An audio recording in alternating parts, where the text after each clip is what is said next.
Nako, sayang ang pagkakataon. Edo nagsisi sa ginawa niya, ano kaya ito mga kalingap? At status ng EDSI may ilang kasagutan na. Magandang araw at isang mapagpalang araw po sa inyong lahat mga kalingap. Sana'y hindi niyo po makalimutan na mag-like sa video na ito. At paunawa tapusin muna ang kabuuhan ng video na ito mga kalingap at para malaman ang nilalaman nito. At maraming salamat po mga kalingap sa pagpatuloy na pagsuporta.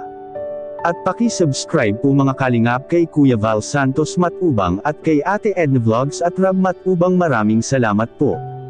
Edo nagsisi sa kanyang ginagawa. Sayang naman ang pagkakataon. At VNC inamin na ang status ng EDSI. Mga ilang kasagutan malalaman na natin ngayon mga kalingap. Pero bago yun ay pag-usapan muna natin ang ilang mga bagay-bagay tungkol sa EDSI na kung saan successful ang selebrasyon ng EDSI sa kanilang anniversary dahil mula sa Manila at pag-uwi sa Daet mga kalingap. Matagumpay na natapos at nagpakilig ang dalawa. Ito ang patunay na mahal talaga ng mga sponsor ang EDSI na kung saan isa sila sa nagiging dahilan kung bakit nagtagumpay ang selebrasyon ng EDSI, at samantala kalingap, Edo bakit nagsisi sa kanyang nagawa. At real status ng EDSI inihayag na mismo ni VNC. Yan ang ating alamin mga kalingap sa makikita po natin sa video. Yo, manis.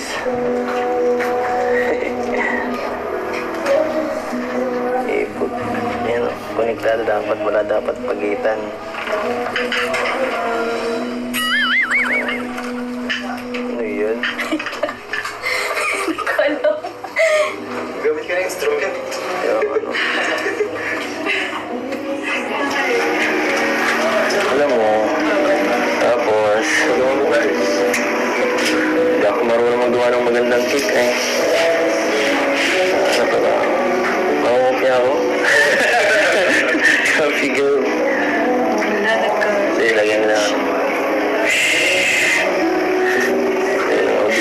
Ba't matatag? Ano ba to? Malagay pa na talaga maganda cake. Mahirap. Yan o, kita mo yan? Alam mo ginawa ko? Sinira ko ang cake. Ang design yan, wala akong maintindihan. Yung design, hindi ka sa color.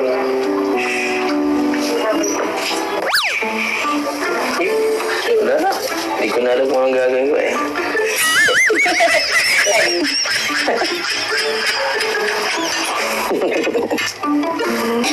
Ang sarap tingin eh. Ito magulo. Sa akin. Yes. Maraming kasing kaguluhan na eh. Maraming bulong na nangyayari dito kaya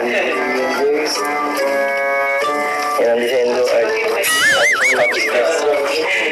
dapat di ko nilagyan sa gitna eh. Tama ano? Hindi ako marunong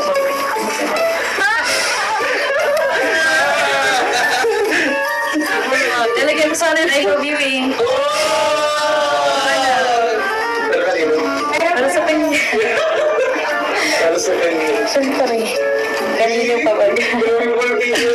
Wala na, sinira mo na. Ha? Yan sinira. Wala, away ito. Pinaganda ko pa. Wala, nakaasar ka. Alright yan. Ganda naman eh. Lagyan mo na pala yung sabi mo.